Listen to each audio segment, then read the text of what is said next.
Muito bom dia a todos vocês, a todos os espectadores. Muito obrigado pela oportunidade de estar aqui trocando ideia. Vai ser um prazer. Vai ser um prazer e os seus fãs aqui nas nossas redes sociais estão bombando desde a madrugada. Barulhentos pra caramba. Não, e é verdade, eu acordei, aí eu fui dar uma olhadinha, né? Tava já aparecendo TMC e eu vi tinha uma galera do quadradinho preto, branco e amarelo, né?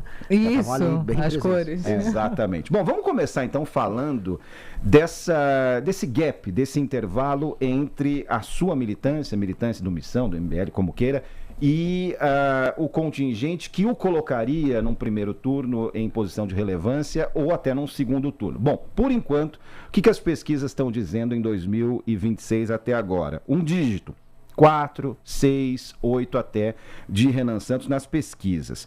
Como pular para 2 dígitos? Como sair da bolha, fazer o eleitor e eleitora te colocar num eventual segundo turno? Essa é a discussão que eu tenho com o meu time, porque basicamente se eu chegar a 2 dígitos, eu estou completamente no jogo para ir pro segundo turno. Há agora, ainda mais depois dos recentes escândalos envolvendo o Flávio Bolsonaro, a ideia de que os Bolsonaro, né, através do Flávio, não podem vencer o Lula no segundo turno. Inclusive vazou, através de uma concorrente de vocês, um tracking de um instituto. Não é bom ficar citando institutos, eles ficam bravos quando eu falo de trackings, mas mostrando o Lula no segundo turno 7 pontos à frente do Flávio. Isso se torna uma quase impossibilidade. Portanto, aquele efeito manada que eles querem ter, avisando, nem adianta votar em quem tá em terceiro, em quem tá em quarto, me põe no segundo turno que eu ganho, já não dá pra fazer. Ou seja, o Flávio é uma certeza de derrota pro Lula. Portanto, aquele que estiver em terceiro mostrando viabilidade, tem grandes chances de ir pro segundo turno. E hoje eu tô na melhor posição para isso. A principal pesquisa, eu posso definir isso aqui para vocês, é a Atlas. E por que a Atlas? Porque ela faz a coleta digital, é o método mais moderno de coleta hoje, e eles acertaram as eleições mais difíceis de acertar no mundo hoje. Acertaram a Hungria é um regime fechado, elas conseguiram acertaram a Argentina, acertaram o Chile, acertaram os Estados Unidos, e ela tá fazendo coleta agora, inclusive, e a Atlas me coloca confortavelmente na terceira posição, sempre uma trajetória de subida. Espero que eu suba agora na próxima que vai sair.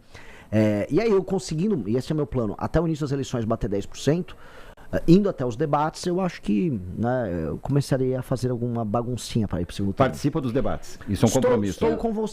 Estou convidado.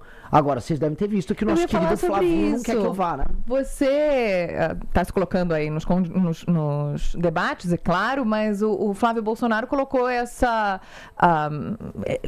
impedimento. Esse limite. Se você for para os debates, Flávio Bolsonaro não irá. Por quê? O que tem aí nos bastidores? É medo. O Flávio não é um sujeito muito inteligente.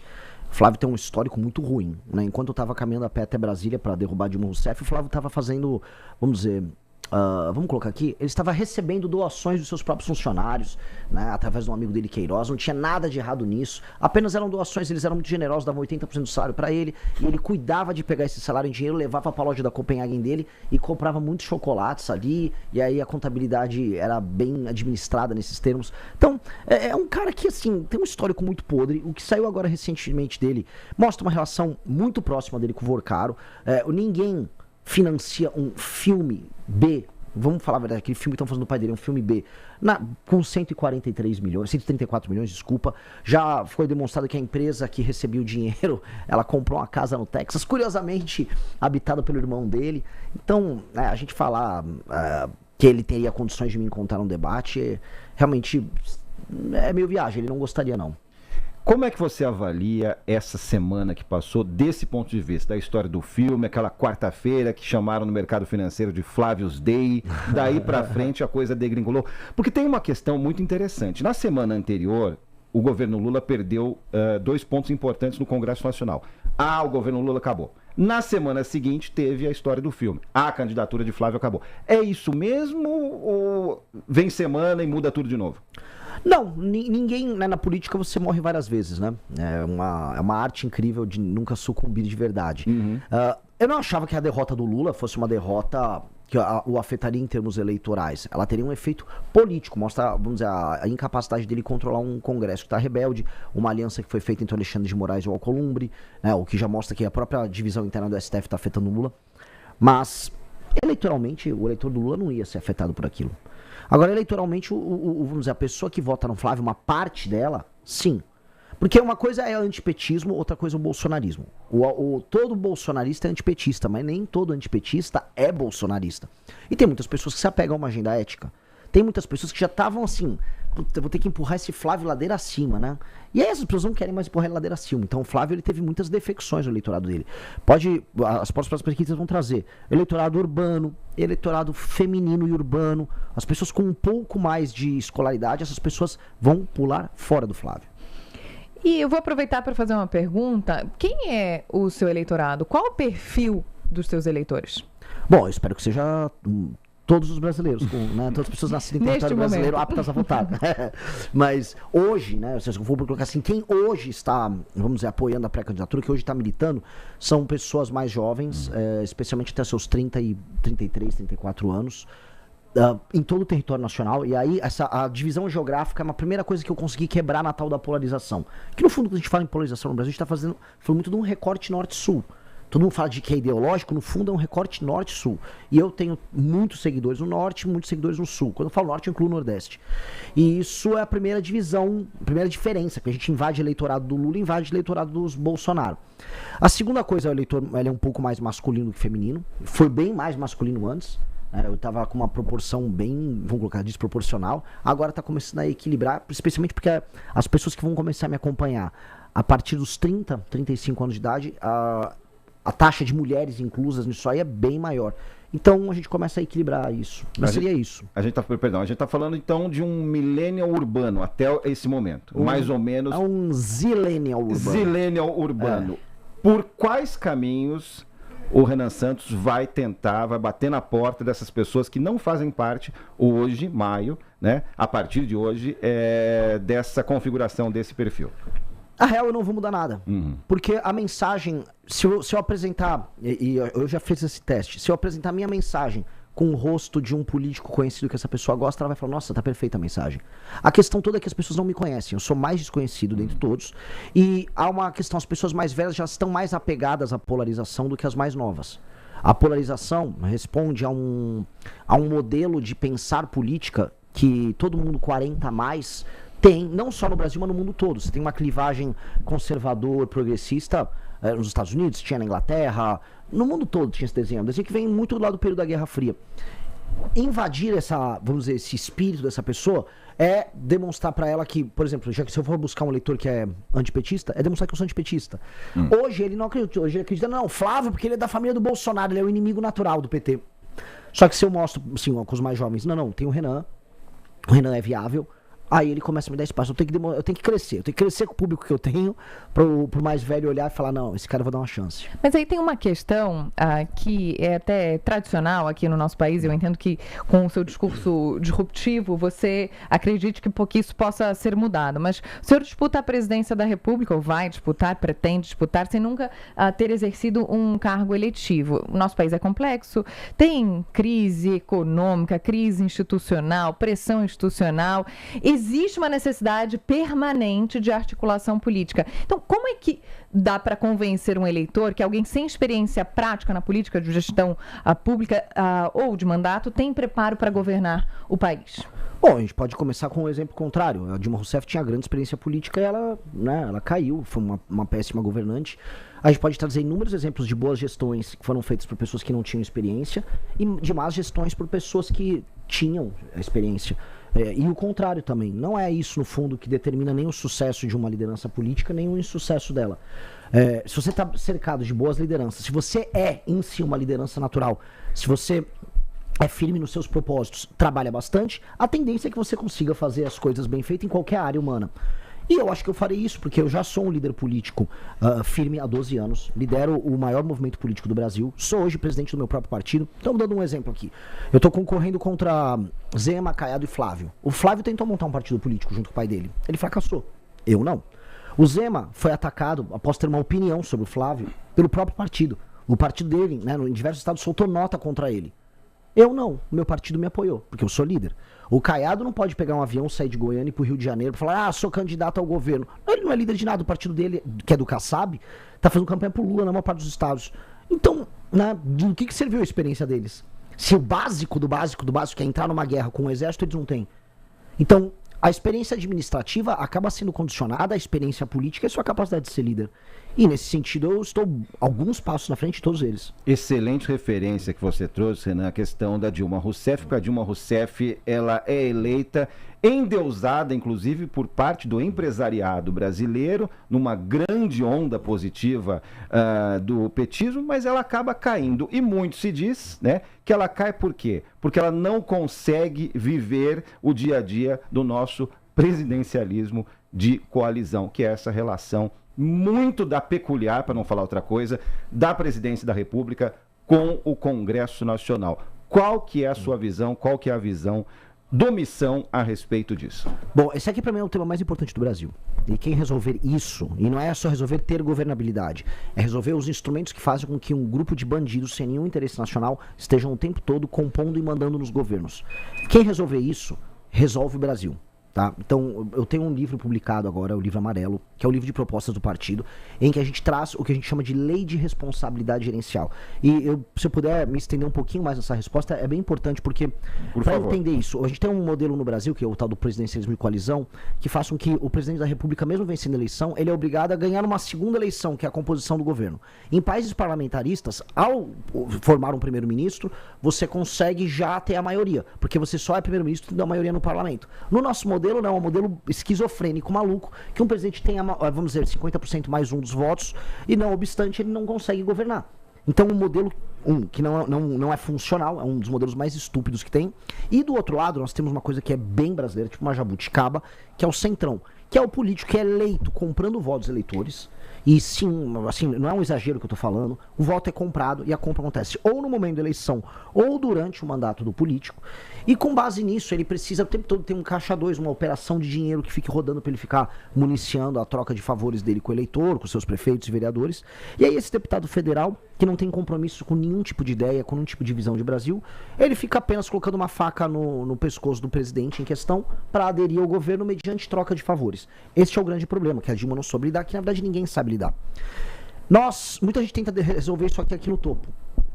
O correto é a gente resolver na base. E resolver na base como? Entender o que faz um deputado tão canalha assim ser eleito. E essa é a questão que a gente precisa mudar. As pessoas vendem o voto para os políticos porque elas são muito pobres e muito dependentes na base. E os políticos não entregam nenhum tipo de melhoria.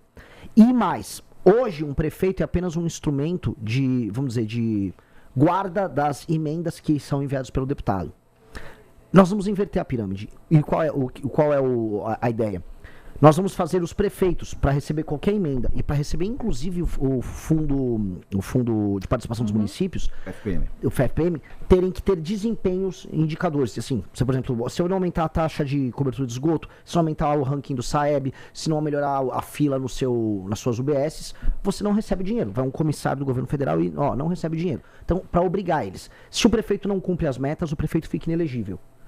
E aí ele não pode participar da eleição. E aí, a parte de incentivo é, se o prefeito vai bem e cumpre as metas, aí sim o seu partido recebe o fundo partidário. Por quê?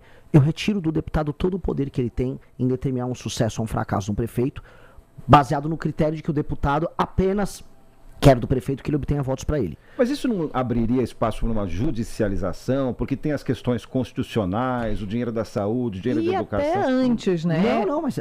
Claro, pode... É justamente obedecer à Constituição. O dinheiro vai para o município. Só que a forma como o dinheiro é entregue, a velocidade que ele é entregue, é mediante a aplicação de políticas públicas. Hoje o prefeito recebe dinheiro e larga. E faz o que ele precisa fazer. Ele não está nem um pouco compromissado com as metas. Agora, Renan, todas essas mudanças que são profundas que você propõe, né, no funcionamento do Estado, elas dependem, na prática, do Congresso, dependem de negociação política, dependem de maioria, de PEC, de articulação, o que for. Para cada uma dessas específicas tem um andamento, um processo específico. Eu queria entender como é que o senhor aprovaria essas mudanças sem entrar justamente na lógica das alianças, das concessões políticas que o senhor critica tão duramente e que é um propósito do seu partido. Bom, eu vou ser brutalmente honesto. Todo mundo sabe, quem é eleitor meu, quem nos acompanha, que eu não tenho grandes ilusões sobre a classe política brasileira e tampouco sobre o eleitor brasileiro. Haverá um monte de ladrão querendo fazer negociações sujas comigo, porque o eleitor vai votar no monte de ladrão. E tá dado. Haverá centenas de ladrões no Congresso Nacional que serão colocados pelo eleitor. O eleitor vai vender o voto pro cara, vai ganhar um favorzinho e vai colocar o cara lá. É fato. E eu vou ter que sentar com esse cara. Eu vou ter que compor o governo com os partidos desse cara. Eu não estou com ilusões, eu não vou conseguir governar nesse modelo atual e não vou conseguir alterar as regras do jogo que fazem com que esse ladrão chegue lá sem antes sentar com ele. E é, infelizmente, vamos dizer, consequência do modelo democrático nosso. Eu vou fazer um governo de composição. O que eu não vou compor na base da grana e da troca de favores financeiros. O único lucro que a pessoa poderá ter comigo, que o deputado vai ter e o partido, é o lucro político. O que é o lucro político? Se eu apresentar uma política pública funcional no estado daquele deputado, eu vou lá e vou fazer ele ter o lucro político. Ele desfrutar da vitória comigo. Natural. Um exemplo. A gente vai fazer um combate muito forte ao crime organizado. Eu vou lá no Ceará libertar a cidade de Santa Quitéria que está com o Comando Vermelho. Vou chamar os deputados do Ceará. Venha, levem um lucro político comigo. Agora, lucro fiduciário, grana, não vai rolar. Não vai rolar. Isso não vai rolar. E aí vou ter impasse. Se eles quiserem ir pra guerra com isso, eu vou pra guerra com eles também. Inclusive, me alio com quem não imaginam. Vou dar um exemplo. Flávio Dino, que é do campo político oposto ao meu, ele está fazendo um trabalho sério de fiscalização com emendas. Pois bem, eu vou apoiar o Flávio Dino. Vamos pra cima. Vamos apoiar a Polícia Federal e vamos pra cima de quem tá desviando emenda. Se o Congresso quiser ter o lucro político das boas políticas do meu governo, bora, compõe o governo com todo mundo. Se o Congresso quiser me achacar, vou chamar o Flávio Dino e aí eles vão se ver com as emendas que eles roubaram. Ponto. Sem discussão. Frase, vou fazer um governo de composição. Então eu quero desenvolver, explorar mais um pouco essa frase que você acabou de trazer. Você deu um exemplo, Flávio Dino, nesse caso específico das emendas.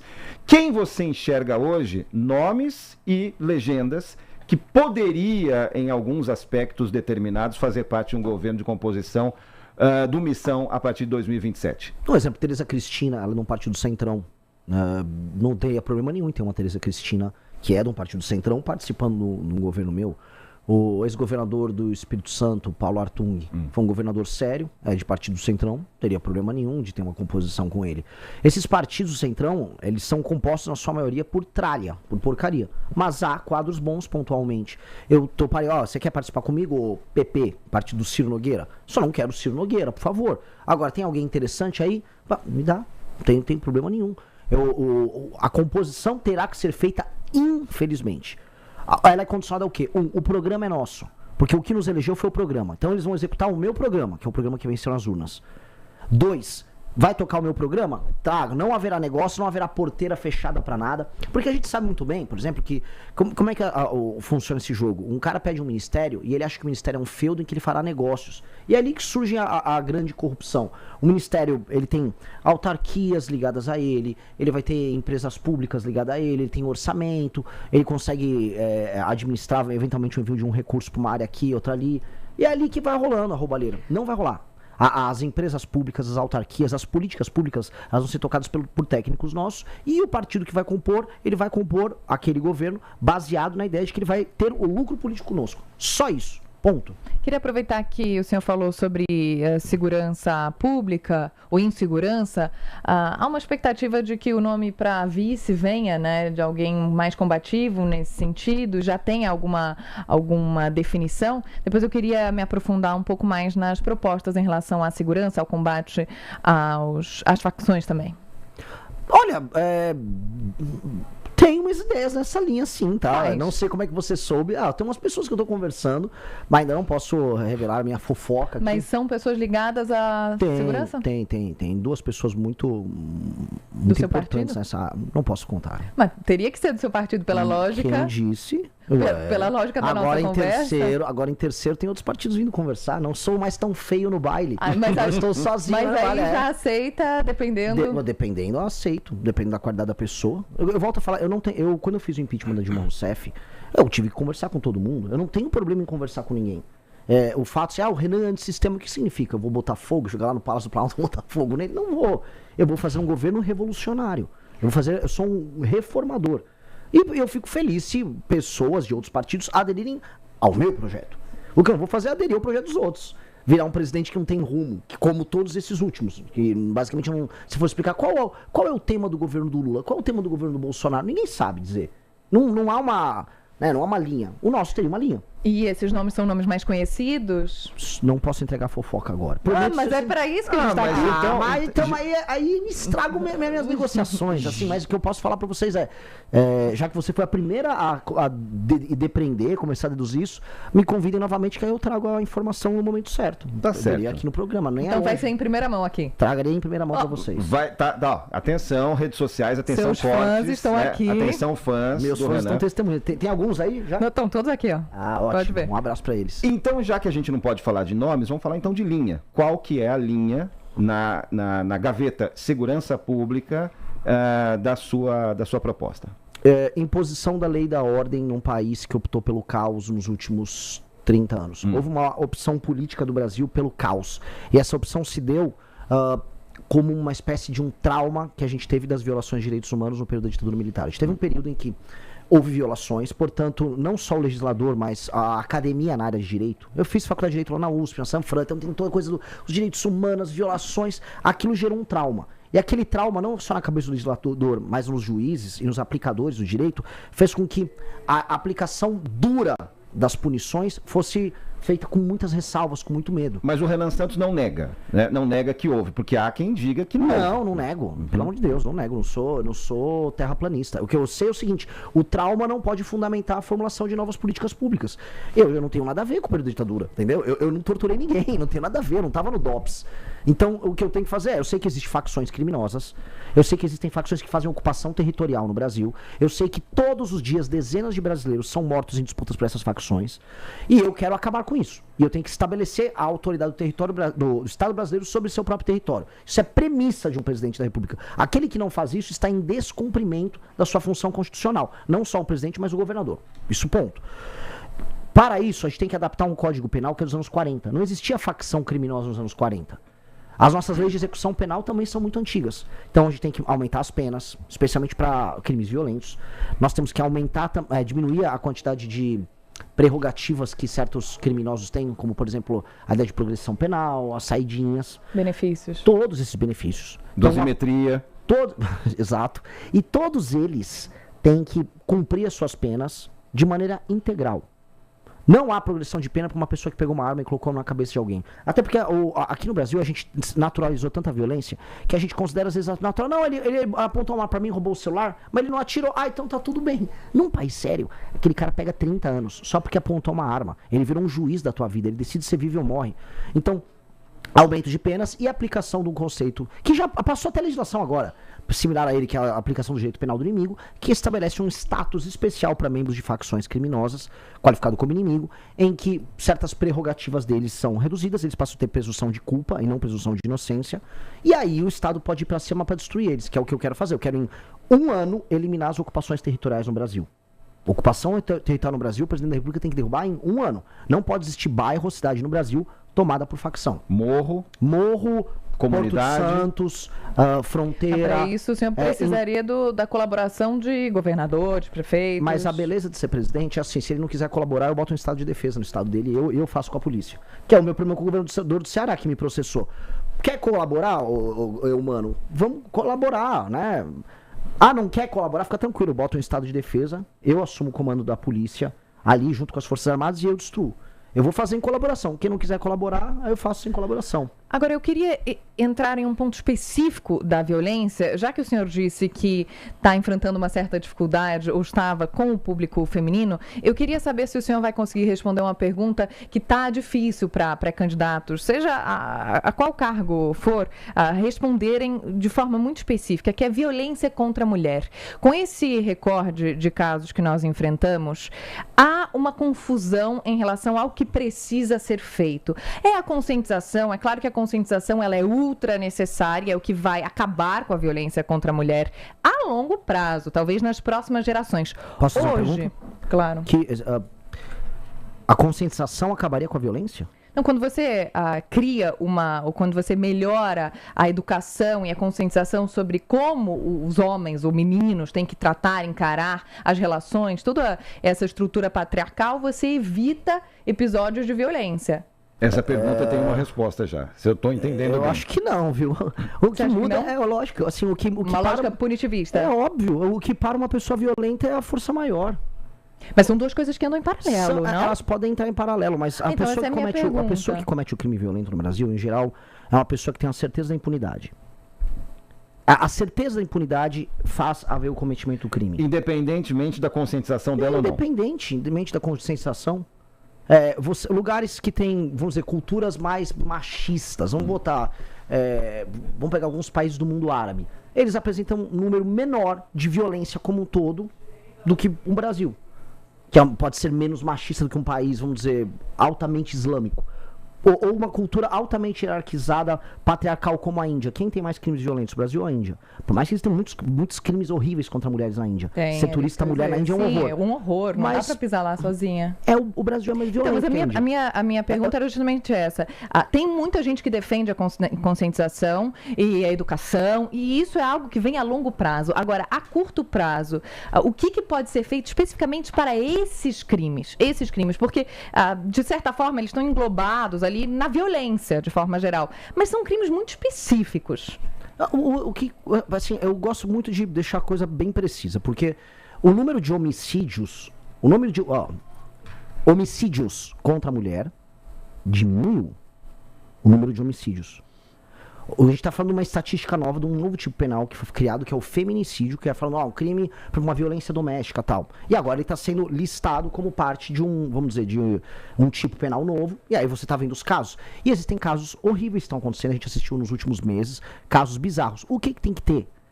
Punição muito dura. O homem que está em casa e bate, mata a sua esposa e a mulher confia nele, ele é o homem que deveria ser o protetor da casa, ele trai a confiança dela, ele tem que ter agravantes na pena dele. Uhum. Só que hoje nem ele, nem um homem que assalta qualquer outra pessoa, homem ou mulher na rua com uma arma, esse cara fica na cadeia. O problema, no fundo, é esse. O que eu tenho medo um pouco da questão de a gente falar só de conscientização são esses projetos como o PL da misoginia, que fala que está conscientizando, no fundo ele está diminuindo a liberdade de expressão das pessoas, diminuindo a capacidade de confiança nas relações entre homem e mulher. E aí homens e mulheres têm medo de estabelecer relações. Inclusive saiu agora uma pesquisa sobre isso. Interessantíssimo isso aqui. Homens, na geração Millennial e Z, têm medo de entrar em relação, com medo de falsas acusações. Então, quando você estabelece muitas regras, você cria relações de baixa confiança. Países que têm mais confiança interpessoal precisam de menos regras para isso. Mas, em geral, que tipo de regra eles têm? Eles confiam na capacidade das pessoas interagirem umas com as outras, mas eles punem de maneira muito dura quem é incapaz de agir socialmente. Então, se uma pessoa socialmente, vamos dizer, bate uma mulher, ela tem que ter uma punição desproporcionalmente alta quando ele quebra essa confiança. Então, o que eu acredito? Na punição muito pesada. E 2, em entender quais são os problemas reais que afetam as mulheres. As mulheres são muito preocupadas em ser assaltadas na rua. Elas são vítimas de assaltos à mão armada, roubos de celular, de maneira muito, muito alta, especialmente nas periferias. Isso, todos os lugares que eu rodei no Brasil falam, Renan, é muito fácil assaltar a mulher tem muito medo na rua, não sabe como reagir na hora. E o bandido vem pegar. Penas muito duras, vão pegar o ladrão de celular. A violência doméstica, penas muito altas. E um problema que não é exatamente da violência doméstica, mas que afeta boa parte das meninas mais humildes no Brasil. Que é o quê? A falta do pai presente com a criança. Veja só um ciclo. O ciclo é, a mulher jovem que às vezes, eventualmente, acaba tendo uma relação que não funciona com o rapaz, tem um filho. O pai da criança não dá atenção, ela é obrigada a trampalhar o dia inteiro, não consegue dar atenção para a educação desse menino. Esse menino, sem a presença masculina, não tem a referência, vamos dizer, de como o homem se comportar. Na escola ele começa a apresentar padrões antissociais. A mãe não consegue cuidar disso, que ela está tendo que ralar para pagar as contas dele. Esse menino depois ele é absorvido pelo crime organizado e você vai criando um ciclo. E qual é o ciclo? É o ciclo da mãe que não teve a presença do marido ou do jovem que ela casou para cuidar da criança. Aquele menino entra pro crime, acaba criando violência contra as mulheres. Ou seja, esse ciclo de perpetuação precisa ser interrompido. E boa parte das reclamações das mulheres é um cara que eu casei, ou o cara que eu namorei, o pai da criança, não paga pensão. Isto são esses 3 problemas que eu listei.